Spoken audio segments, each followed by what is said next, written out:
2021년 10월 14일 논리적 사고와 합리적 비판 제6주차 두 번째 시간 수업을 시작하도록 하겠습니다. 이번 시간에는 우리 8주차에 있을 우리 중간고사에 대한 안내를 하도록 하겠습니다. 중간고사는 여러분에게 문제와 또 내용을 미리 알려드리고 시험을 보도록 하겠습니다. 중간고사는 크게 객관식 7문항하고 주관식 2개의 문항으로 구성되어 있습니다. 오늘은 객관식 7문항에 대한 안내를 해드릴 것이고 7주차 수업의 나머지 주관식 2문제에 대한 안내를 해드릴 것입니다. 먼저 중간고사에 보게 되어질 객관식 7문제는 먼저 이 문제와 또 풀이 과정을 여러분에게 다 알려준 다음에 그 중에서 문제를 출제할 것입니다. 바로 6주차의 워크샵 내용이 이 중간고사에 낼 문제들을 만드는 것이 6주차 워크샵 내용입니다. 6주차의 워크샵 내용은 우리가 지난 시간까지 또 이번 시간까지 배운 한 개의 차수를 정합니다. 첫 시간이 OT였기 때문에 2주차, 3주차, 4주차, 5주차, 6주차의 강의 중에서 하나를 선택하여서 그 강의 내용을 5줄에서 10줄 사이로 요약을 하고 또 그 안에서 객관식 문제를 한 문제 출제하는 것이 이번 6주차의 워크샵 내용입니다.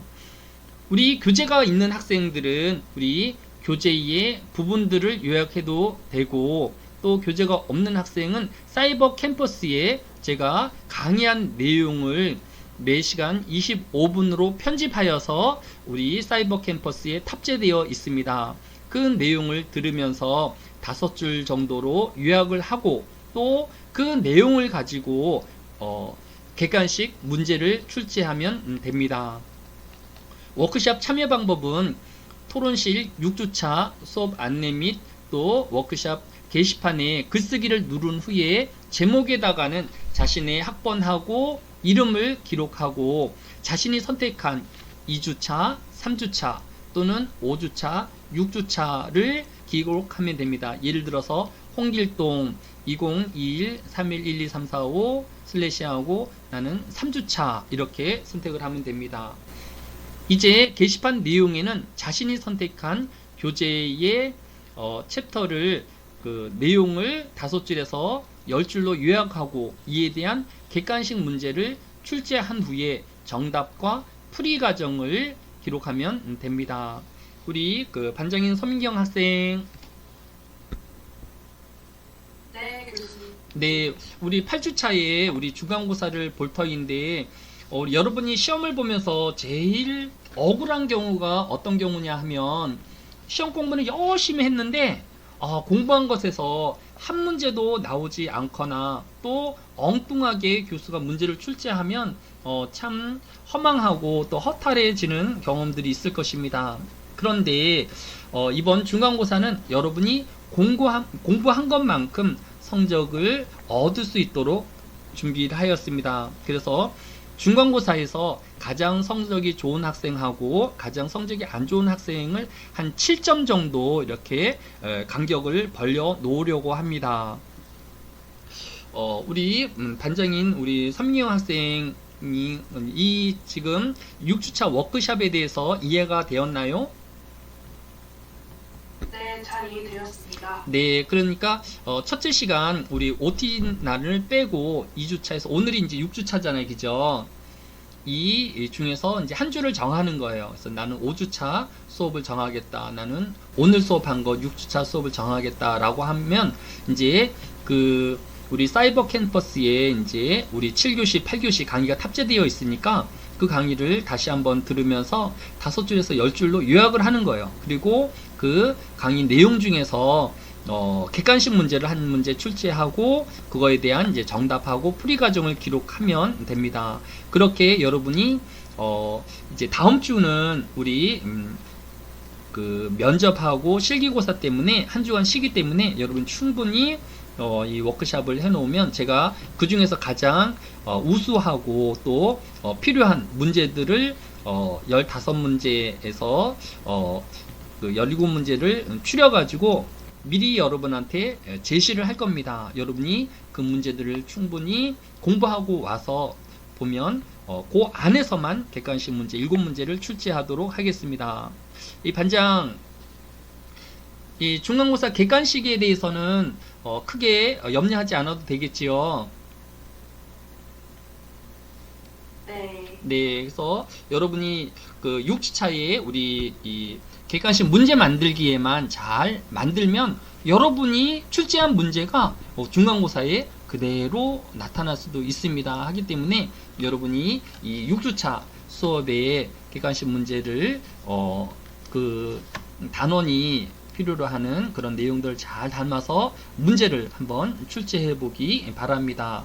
우리 주관식에 대한 그런 예제에 대해서는 다음 시간인 7주차에 또 여러분에게 자세히 설명하여서 여러분 충분히 준비하고 교재 6장 이유의 신뢰성을 포함해 이유가 받아들일 만한지를 평가하기 중에서 오늘은 단원 3 주장이 받아들일 만한 것인지 여부에 대해 알아보도록 하겠습니다. 일반적으로 어떤 주장을 받아들여야 할지 또는 거부해야 할지는 다음과 같은 6가지 질문을 통해 이루어지게 됩니다. 첫째, 주장이 얼마나 강하게 주장되고 있는가. 둘째, 주장의 맥락이 그 주장이 받아들일 만한지에 영향을 주는가. 셋째, 전문 지식이나 조사가 필요한가. 넷째, 널리 알려진 지식이나 믿음인가. 다섯 번째, 다른 믿음과 얼마나 잘 맞는가. 여섯 번째, 신뢰할 만한 출처에서 나온 것인가 입니다. 이제 하나하나 살펴보도록 하겠습니다. 교재 115페이지 6번째 줄에 보면 첫째, 주장이 받아들일 만한 것인가 여부. 첫째는 얼마나 강하게 주장되고 있는가 입니다. 즉, 어떤 주장이 받아들일 만한 것인가 여부는 글쓴이가 또는 이 주장을 하는 사람이 얼마나 강하게 주장하느냐에 달려 있다라는 것입니다. 교재 116페이지 4번째 줄에 보면 누군가가 논쟁 과정에서 우리나라 중앙은행이 금리를 올릴 것 같다는 느낌이 든다고 말한다고 한다면 이것은 맥락에서 크게 벗어나지만 않는다면 일반적으로 받아들일 만한 것이라고 여겨집니다. 그러나 이 사람이 우리나라 중앙은행이 금리를 올릴 것이 확실하다라고 말한다면 이것을 받아들일 만한 것이 되기 위해서는 훨씬 많은 정당화 과정이 필요로 합니다. 왜냐하면 느낌을 말하는 데는 적극적인 방어가 필요치 않지만 확실하다라는 주장을 하려고 하면 보다 적극적인 논증이 필요로 하기 때문입니다. 그러므로 어떤 주장이 받아들일 만한 것인지 여부는 글쓴이가 또는 주장자가 얼마나 강하게 주장하느냐에 달려있다고 말할 수 있을 것입니다. 즉, 어떤 주장이 단순한 추측이나 가능성으로 받아들일 만한 것이지만 그것이 참이거나 확실한 것으로 제시되어 있다면 그것이 받아들일 만한 것인지 여부는 보다 엄격한 기준에 의해 판단되어야 한다라는 것입니다. 따라서 우리의 감정을 이야기하는 것은 조금 자유로울 수 있지만 확증적인 이야기를 할 때에는 보다 준비되고 자료를 제시할 수 있어야 한다라는 것입니다. 그렇지 않을 경우 고집만 세 보이거나 상대편에게 막무가내로 받아들일 수밖에 없는 것이기 때문입니다. 우리는 일반적으로 말하는 사람의 태도가 언어로 표현된 것을 어조라고 이야기합니다. 어조에는 냉소적 어조, 비판적 어조, 명명형 어조, 단정적 어조, 부드러운 어조 등이 있습니다. 우리가 말을 할 때에 어떤 한 어조에 의존한다면, 예를 들어서 대부분의 말을 냉소적인 어조로 말을 한다거나 또 명명적인 어조로 말을 이어간다라고 하면 문제를 야기할 수 있을 것입니다. 따라서 우리는 상황에 맞는 어조를 균형 있게 사용하는 것이 중요합니다. 또 우리가 살펴보았던 것처럼 단정적인 어조를 사용할 때에는 그에 합당한 근거와 자료를 제시할 수 있어야 할 것입니다. 교재 116페이지 밑에서 12번째 줄, 주장의 맥락이 주장이 받아들일 만한 것인지에 영향을 주는가입니다.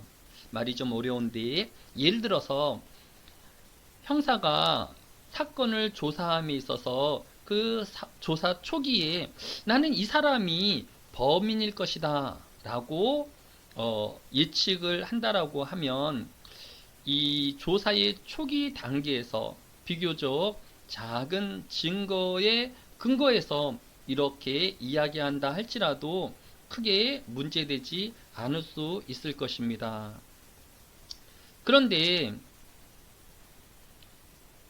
그 이유는 맥락에 비추어 볼 때 이것은 단지 이 형사가 조사를 하기 위한 기초의 과정으로 볼 수 있고 당정적이지 않기 때문입니다. 그런데 이 형사가 법정에서 나는 이 사람이 범인일 것이라고 생각한다 라고 주장을 하였다고 하면, 그 주장이 받아들일 만한 것인지 여부는 그 주장의 근거가 얼마나 충분한지에 달려있다라고 할 수 있을 것입니다. 이처럼 똑같은 주장이다 할지라도 이 주장이 어떤 맥락에서 이루어지느냐에 따라 그 무게가 달라질 수 있다라는 것입니다. 따라서 우리는 어떤 주장을 할 때에 적절한 맥락에서 주장하는 것이 필요합니다. 또 필요에 따라서는 우리의 주장을 하기 위해 우리가 스스로 필요한 환경과 여건을 만들 필요도 있다라는 것입니다. 가령 프로포즈를 하려고 하면 아무 맥락 없이 갑자기 상대편에게 사랑을 고백하는 것보다는 분위기 좋은 레스토랑이나 또 멋진 장소에서의 좋은 시간을 보내고 또 멋진 옷과 미리 준비된 꽃과 선물을 준비하여서 이런 좋은 관계 속에서 프로포즈를 한다라고 하면 훨씬 더 효과적인 사귐 또는 결혼의 승낙을 얻어낼 수 있을 것입니다. 우리는 맥락 없이 너무 서두르거나 준비 없는 논증을 통하여서 무례하거나 또 막무가내인 주장을 하는 사람으로 보이지 않아야 할 것입니다. 주장이 받아들일 만한 것인지 여부를 판단하기. 3. 전문 지식이나 조사가 필요한가입니다. 교재 116페이지 세 번째 줄에 보면 제시된 이유가 받아들일 만한 것인지를 정하려면 전문 지식이 필요한 경우가 있을 수 있습니다. 그런데 우리가 그런 지식을 갖추고 있는 경우도 있겠지만 그렇지 않을 경우도 있을 것입니다. 가령 영국에서 흡연의 영향을 다루는 논쟁이 있습니다. 영국에서는 매년 30만 명이 심장병으로 죽는 반면 매년 5만 5천여 명이 폐암으로 죽는다. 흡연을 하면 심장병으로 죽을 확률이 10배 증가하는 반면에 폐암으로 죽을 확률이 2배 증가한다. 대부분의 사람들은 흡연이 심장병보다 폐암을 일으킬 확률이 더 높다고 생각하고, 또 많은 나라에서 이러한 근거로 흡연 반대 운동을 펼치고 있다. 그러나 이것은 틀린 것이다. 심장병의 빈도가 훨씬 높다는 점을 고려할 때에 폐암에 걸리는 흡연자보다 심장병으로 죽는 사람이 더 많다고 해야 한다. 이 논쟁의 올바른 여부는 처음 두 문장이 참인지 거짓인지에 달려 있을 것입니다. 즉, 매년 흡연으로 30명의 사람이 심장병으로 사망하는가, 또 흡연으로 5만 5천 명의 사람이 폐암으로 사망하는지 살펴보아야 합니다. 또 두 번째 문장인 흡연 시에 심장병 확률이 잘못 표기되었는데, 심장줄 확률이 10배가 높아지고 폐암 확률이 2배로 증가하는지를 따져 보아야 할 것입니다. 따라서 우리는 상대편이 어떤 전문 지식의 필요와 혼란을 느낄 때에 적절한 전문가의 의견이나 자료 또는 통계를 제시하는 것이 보다 효과적인 논증이라고 이야기할 수 있을 것입니다.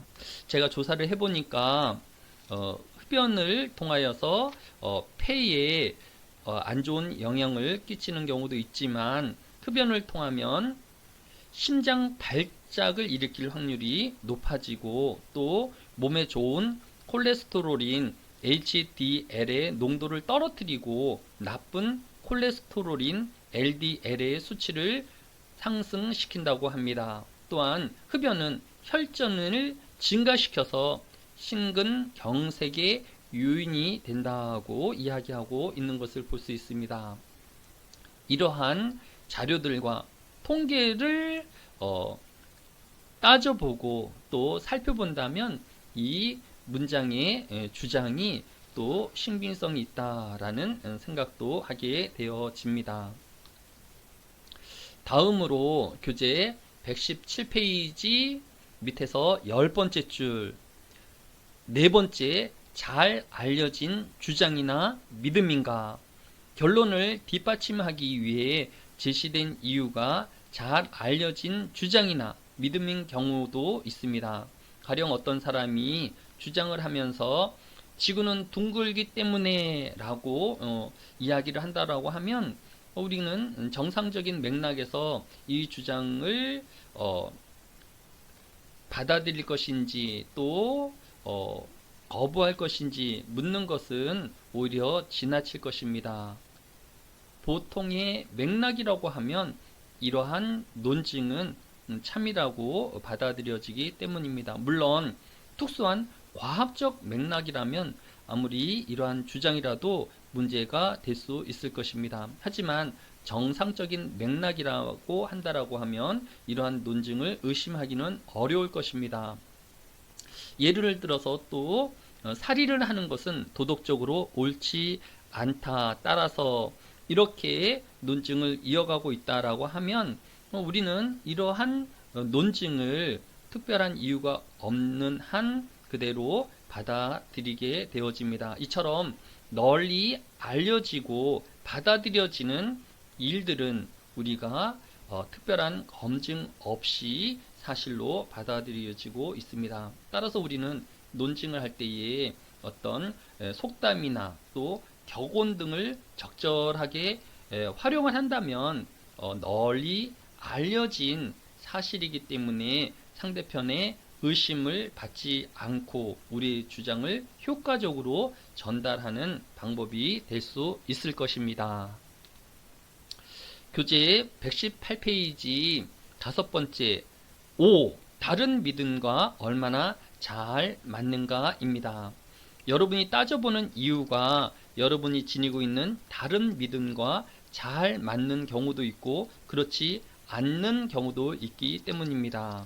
가령 어떤 사람이 지구 온난화로 인하여서 매년 50년 동안 해수면이 꾸준히 상승해 가고 있다라고 주장한다라고 하면 아마도 여러분은 TV나 여러 매체를 통하여서 북극의 얼음이 점차 줄어들고 있는 것을 알고 있기 때문에 이러한 논증에 대해서 크게 문제 삼지 않을 수 있을 것입니다.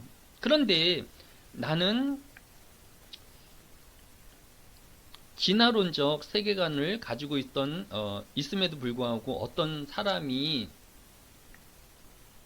창조론적 주장을 하면서 나는 창세기에 나와 있는 대로 하나님이 7일 만에 세상을 창조한 것을 받아들인다라고 주장을 한다라고 하면 이 견해는 당신의 신념과 너무 거리가 있기 때문에 더 이상 논의를 진행할 수 없다고 생각할 수 있을 것입니다. 일반적으로 새로운 믿음이 우리의 기존 믿음과 잘 맞고 그럴듯해서 믿을 만한 경우에는 쉽게 받아들여지지만 그 사람의 세계관이나 가치관에 잘 맞지 않는 경우에는 받아들여지기 어려울 수 있는 것입니다. 따라서 우리는 논쟁을 하기 전에 상대편이 어떤 세계관과 가치관을 가지고 있고 어떤 것에 호감을 가지고 있고 또 어떤 것에 불쾌감을 가지고 있는지 알고 있어야 합니다. 영업 직원이 거래처 사람들의 충분한 자료를 가지고 접근하는 것과 아무런 준비 없이 접근하는 것은 많은 차이가 있을 것이기 때문입니다. 마지막 119페이지 5번째 줄 6번째 신뢰할 만한 출처에서 나온 것인가.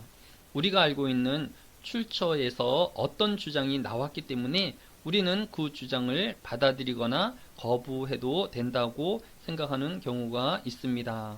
이 물음이 매우 중요한 것은 우리가 대부분 지식을 이렇게 다른 사람에게서 배우기 때문입니다.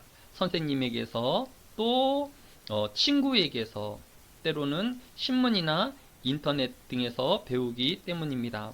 따라서 논증의 자료는 상대편도 받아들일 수 있는 객관적이고 신뢰할 만한 권위 있는 것이면 보다 효과적일 수 있습니다. 따라서 여러분들도 오락적인 잡지나 그런 정보보다는 이제는 지성인으로서 전문 잡지나 또 고급 정보를 제공해 줄 수 있는 매체를 자주 접하는 것이 필요할 것입니다. 최수민 학생 지금 우리 반장이 지금 가동력이 좋다고 하니까 지금 정도면 딱 좋을 것 같아요. 네. 네. 네, 우리 그 최수민 학생이 이제 자기 전공하고 자기 이름 소개하고 내가 왜 이 분야를 선택했는지 또 이 분야에 대한 기사는 어떤 내용이 있었는지 또 이 분야를 조사하면서 우리 최수민 학생이 좀 느낀 점이 무엇인지 우리 소개해주면 좋겠습니다. 우리 자기 소개하고 발표 시작합니다. 네, 안녕하세요. 저는 관광학부 호텔경영학을 전공하고 있는 16학번 최수민이라고 합니다. 제가 선택한 주제는 자율주행 자동차를 선택하였는데 그 이유는 요즘 사회가 드론이나 인공지능 발달을 하면서 자율주행차 양산도 큰 이슈가 되는 것 중 하나라고 생각을 해서 선택을 하였습니다. 또한 보통 저희 가족이 사회 이슈나 미래 전망에 대해서 자주 이야기를 하는데 아버지가 항상 자율주행 자동차 시행에 얼마 남지 않았다고 해서 매번 정확한 시행 날짜가 언제인지 궁금하기도 했고 또 이번 과제를 통해서 조금 더 세밀하게 자율주행 자동차가 무엇이며 또 언제쯤 실제로 시행이 될지 알고 싶어서 선정하게 되었습니다. 기사를 보면 일단 오토노머스 A2G라는 기업이 있는데 이 기업이 일단 자율주행 차를 양산하기 위해서 엄청난 노력을 하고 있습니다. 짧게 이야기를 해보자면 일단 이 회사를 설립한 4명의 친구들이 현대차를 원래 다녔는데 퇴사를 하고 2018년에 회사를 설립하게 되었습니다. 그를 포함해서 현대차에서 지금 자율주행 개발을 담당했던 멤버들이 대학 교수로 교내 창업 프로그램을 지원받고 또 그 돈을 통해서 안정적으로 기업을 운영을 하고 또 개발을 하고 있습니다. 현재는 세종울산, 광주 등 여러 그 지역에서 자율주행 차량을 실증 사업을 진행 중이고 회사 자금 조달을 통해 내년부터 5년간 2천억을 투입해 자율주행차 기획부터 설계 양산에 돌입한다고 합니다. 또 자율주행차를 통해서 그 제한된 지역 내에서 셔틀버스 혹은 마을버스, 물류 및 청소차 등 이런 특수 목적 차량을 위해서 무인 자율주행화를 개발을 집중을 하고 있다고 하고 또 미래에 보통 쓰레기 화물차나 이렇게 일하기 꺼려하는 그 분야를 조금 더 그 인간의 편의를 위해서 그 자율주행차를 도입한다는 그런 목적을 가지고 이렇게 개발을 하고 있습니다. 하지만 또 저희가 걱정하는 게 이게 일자리를 빼앗을 수도 있다는 그런 불안감이 있는데 그것을 침범할 정도로는 개발을 시행하지 않고 우리 삶의 편의를 위해서만 이렇게 개발을 하겠다고 보도를 하였습니다. 그리고 제가 이 기사를 통해서 또 이 주제에 대해서 중요성과 또 개인적으로 느낀 것을 이야기해보자면 전 사실 자율주행차가 양날의 검이 될 수 있다고 생각을 하였습니다.